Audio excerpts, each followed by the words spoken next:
Hello dear students, let us understand about a case study problem on payback period method. So already we discussed the theoretical concept about what is this payback period. Time period which is recovered to get our investment back. Okay. So according to this we will discuss this problem now. So case problem on payback period. See the question, a company has an investment opportunity costing like 2,10,000 with following expected net cash flows.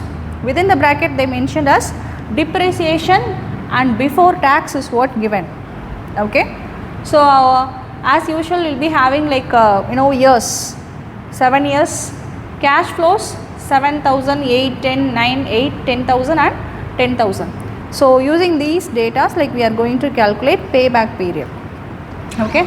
So tax rate is what, like 50% as an assumption we can consider. So based on that, year 1 to 7 just write that. After that write net cash flows after depreciation before tax. Just imagine that before tax. Before tax the same value, the 7, 8, 10, see here. Okay, from 7,000 to for a year 7, 10,000, write the same cash flows which is given in your question. Next to that, take tax as 50%. Okay, so 7,000 if you are taking 50% means 3,500. Similarly for all 8,000, 50%, 4,000. So just take 50% for the cash flows which is given here for 7 years. So this part is over. So next to that, this PBT becomes PAT. PBT means profit before tax. Now it becomes profit after tax, that is PAT. Okay. So again same amount will be repeated, like 7,000 minus 3,500. So same 3,500, 4. So all these things still 5,000, same amount. So next to that we need to do one more thing. So tax part is over. Again we have to calculate depreciation. So for depreciation, certain values is what given here, like 33,500, 34. How all these values rise means, like to calculate depreciation, if they have not mentioned any specific percentage, we need to do a simple calculation, that is cost of investment divided by total life. What is the cost of investment? What is the total investment? Initial investment 2,10,000. For calculating depreciation I am telling. Okay, 2,10,000 is the initial investment divided by life of the project is, what is the life of the project? Duration is 7 years. So divided by 7. What is the answer? 30,000 rupees 30,000. So this is our depreciation value now. So we have to add this 30,000 with all the values we get here in PAT. That is why 30,000 plus 3,500 which becomes 33,500, 34, 35. We are just adding all these things with this depreciation as 30,000. Clear? So next one is cumulative cash flows.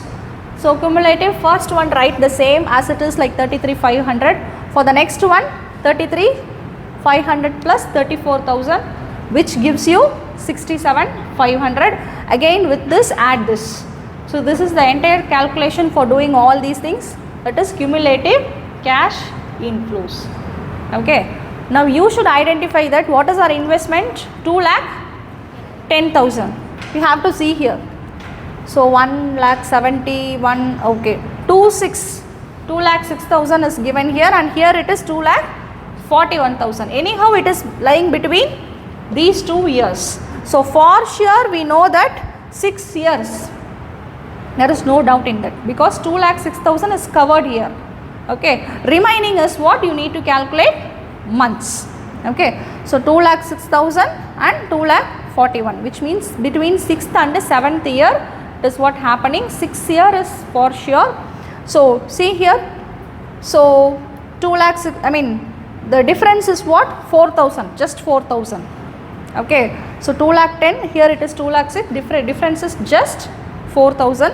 So month calculation, so with this amount divided by 12, because we are calculating for months, that is the reason we are dividing by 12. So if we divide by 12, we will get this value.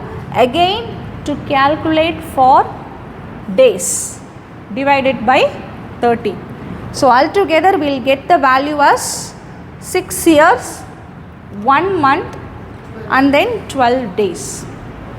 Accurate calculation is 6 years, 1 month and 12 days.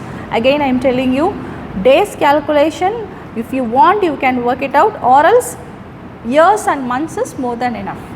Okay, so this is what the entire thing. Only thing you have to do is depreciation calculation, how to calculate that. The initial investment divided by the life of the project is the formula to calculate your depreciation. Clear? Understood? Thank you.